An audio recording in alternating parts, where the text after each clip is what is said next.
Hello guys, nandito tayo sa Robinson Santa Rosa. Meron tayong kakainan dito. Happy Tummy, Pinoy Binalot at iba pa. Ito, Chef Jerwin.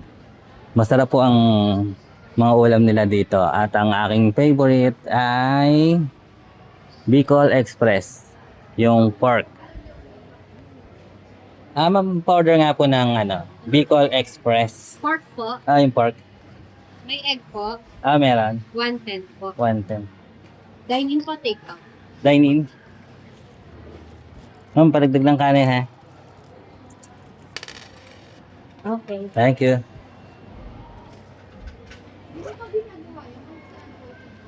Ayan po. Ang Happy Tummy.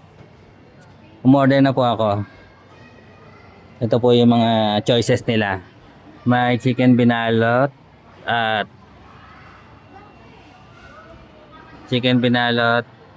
pork binalot.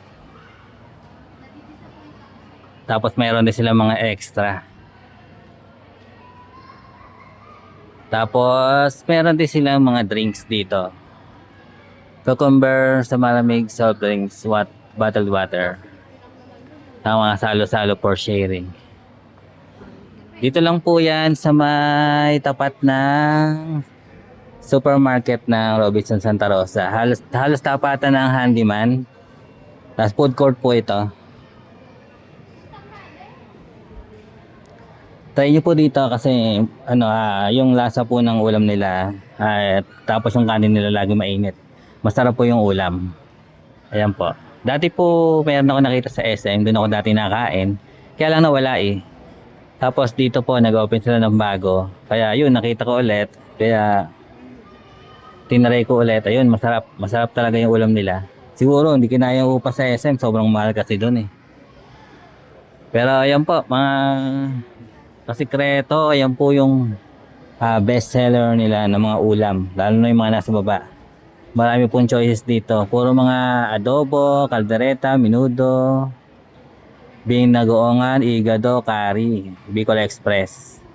Tapos meron din silang sweet and sour, kare-kare, dinakdakan, sisig, bopis, longganisa. Pero ang favorite ko talaga dito at binabalik-balikan ay Bicol Express. Tapos drinks, pili lang pa kayo dito, marami pong choices. Sonida, Boko House. Try nyo lang po yung mga drinks nila dito. Ayan po sila. Meron din po silang mga milk tea shop dito.